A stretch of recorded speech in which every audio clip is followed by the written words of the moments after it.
podemos hacer para intentar determinar la fecha de nacimiento de Jesucristo es empatar las evidencias que están en los evangelios con las costumbres de los judíos y de lo que está narrado en las Sagradas Escrituras. Esa es la única forma en la cual nosotros vamos a poder siquiera demostrar o llegar a una fecha aproximada. Mi tío, que partió a la presencia del Señor, me hizo un regalote, me dio que es la Mishnah. La Mishnah es el segundo libro más importante de la comunidad judía después de la Torah o de la ley. Después sigue la Mishnah y el Talmud, que son escritos y disertaciones que especifican la ley de Moisés, cómo se debe de guardar la ley de Moisés. Por cierto, este libro es carísimo, entonces que me lo hayan regalado mi tío fue un regalote. El primer dato es crucial para determinar la fecha de la natividad, y el dato es los pastores que apacentaban en Belén. Este dato es vital para comprender y para acercarnos a una fecha aproximada del nacimiento de Jesucristo. Lo que ustedes deben de saber es que las ovejas que estaban allí y los pastores que estaban allí no eran cualquier pastor y cualquier oveja. Eran ovejas dedicadas al servicio del templo y específicamente para la Pascua.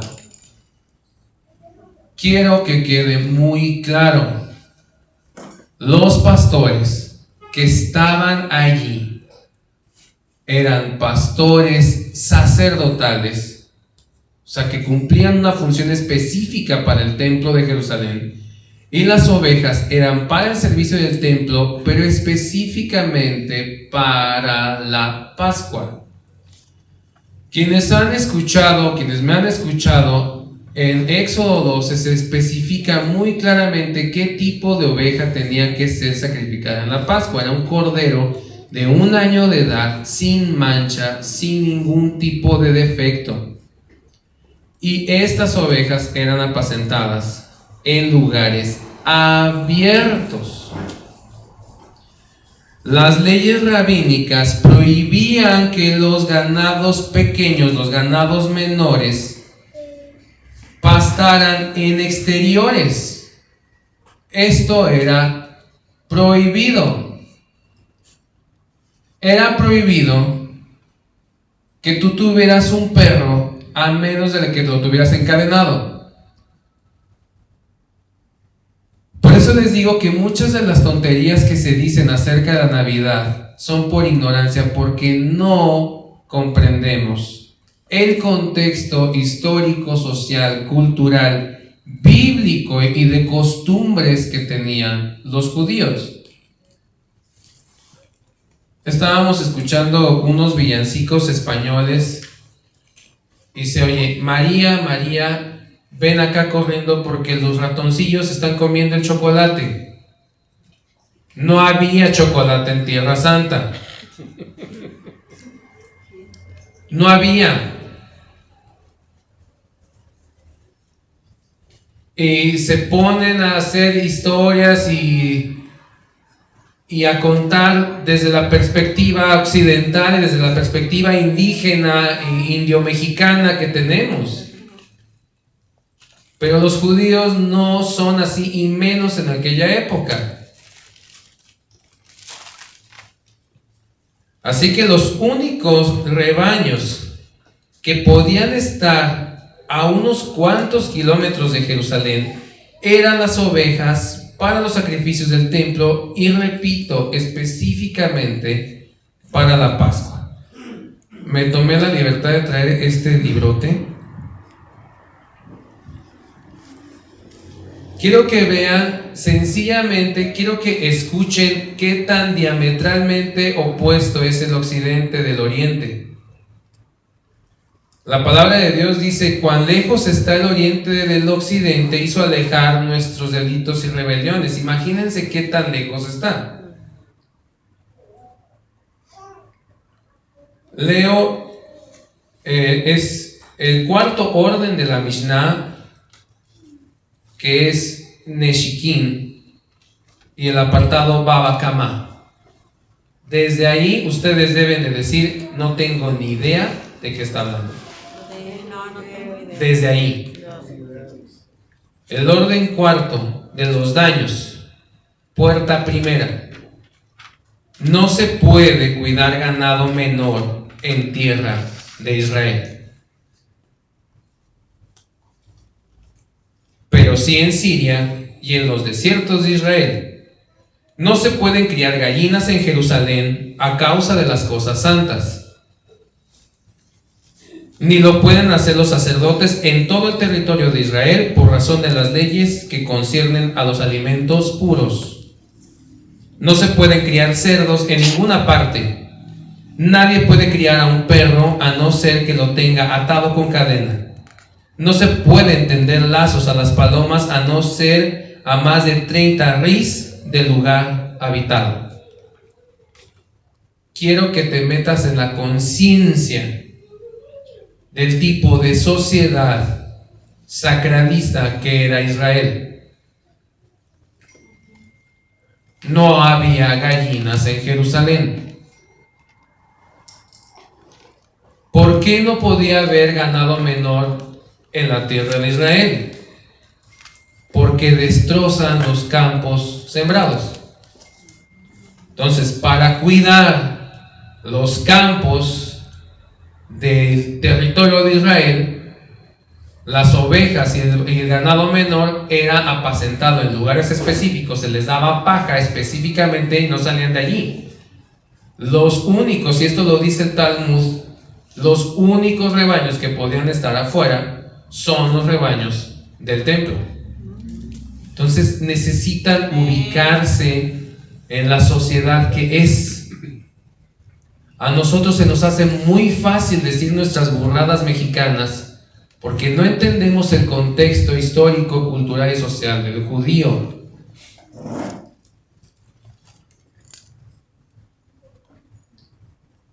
Aunque este dato hasta el momento parezca irrelevante e inverosímil, es importante para determinar la fecha de la natividad del Señor Jesús.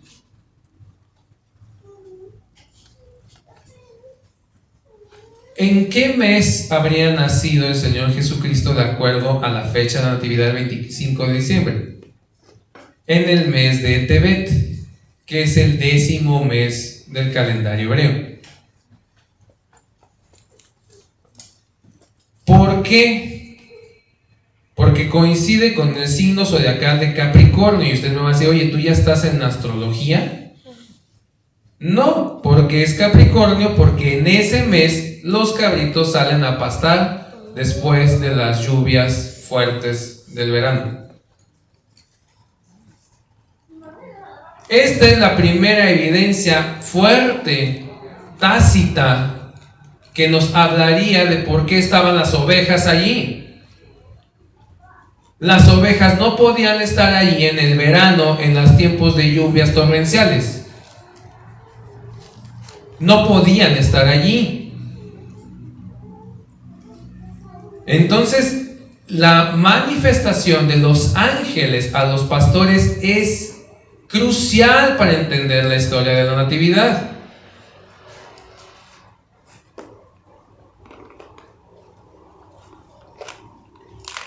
Hace muy poco tiempo escuché una blasfemia de que el Señor Jesús había nacido en la fiesta de los tabernáculos.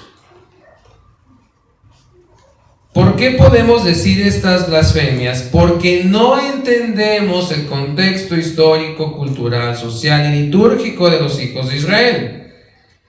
Esta fiesta solemne empieza el día 15 de Tisri y termina el día 21 del mismo. Esto sería una blasfemia, porque si el Señor Jesús se refugió en un establo durante la fiesta de las cabañas hubiera pecado. Amén. Y es algo que nosotros no entendemos. Levítico 23 dice: durante 7 días habitarás en cabañas, para que te acuerdes de que el Dios de Israel te estuvo sustentando en el desierto y tú habitaste en tiendas durante 40 años en el desierto. Y estaba prohibido por la Mishnah el hacer la cabaña pegada a un muro construido. Es decir, supongamos que yo quiero festejar la fiesta de las cabañas. Y entonces tomo el muro que está hacia la calle, tomo el muro que está en la entrada, y a partir de ahí hago mi cajón de 3 puertas. Eso era pecado. No podías construir tu cabaña encima o apoyándote en un muro construido. Y si el Hijo de Dios nació en un establo, habría pecado. Si fuese la fiesta de los tabernáculos, ¿por qué tanto pleito por buscar dónde quedarse? Hubieran construido su cabaña y allí hubiera nacido el niño.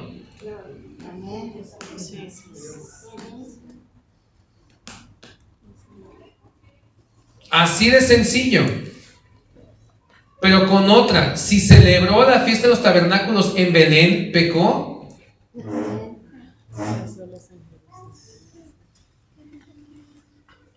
Dependiendo de qué día de la fiesta cayó, si cayó en el primer o último día de la fiesta, pecó.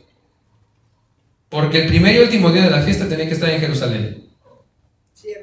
Por eso les digo que nosotros decimos tonterías porque no entendemos lo que es la ley de Moisés.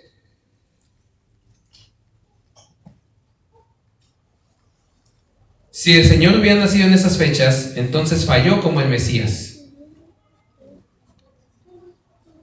Falló a la ley de acuerdo a lo que está descrito en los evangelios. De tal forma que tenemos que descartar el mes de Tishri como un mes probable del nacimiento del Señor Jesucristo. Descartado. Porque de otra manera tendría que haber nacido en Jerusalén por alguna de las 3 fiestas. O por la fiesta de las trompetas, o por la fiesta de Yom Kippur, o por la fiesta de tabernáculos. Él tenía que haber estado en Jerusalén ese día. Y si nació en Belén, él pecó. Entonces tenemos que descartar el mes de Tishri como un mes probable del nacimiento de Jesucristo. También se sugirió la Pascua. Y esto es todavía más baboso que lo anterior.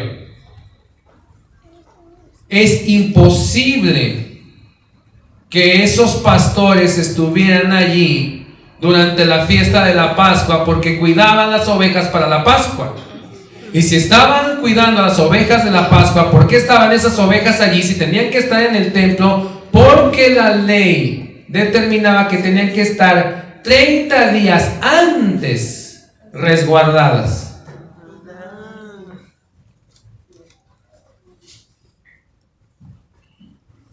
¿Por qué estaban afuera a días de la Pascua? Tenían que estar pasando la inspección durante esos 30 días para saber si cumplían los requerimientos para la Pascua, y 10 días antes de la Pascua tenían que estar ya enjauladas. Por eso les digo que muchos creyentes dicen estas tonterías porque no entienden, y por ignorancia, y por quererse hacerlos interesantes.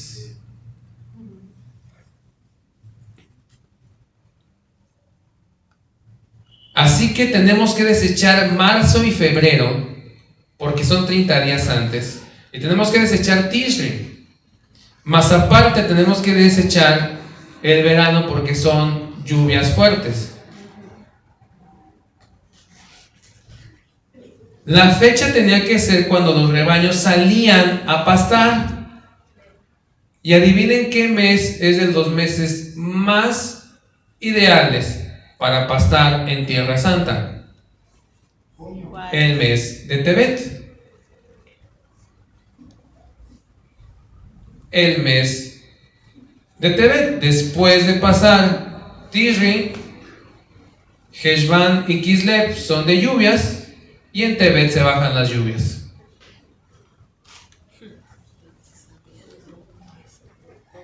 ¿Qué significa esto? Que en septiembre, octubre, noviembre hay lluvias fuertes en Israel y en diciembre se bajan. Así es. Otro dato para recalcar es que el día 9 de Tebet es un día de ayuno menor, es decir, que solamente es medio día de ayuno. Y nadie sabe por qué.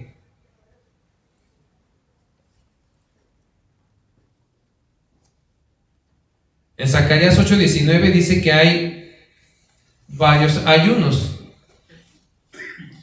Se habla de el ayuno del mes quinto. Vamos a Zacarías 8:19. Acabamos de estar en Zacarías. Zacarías capítulo 8, versículo 19.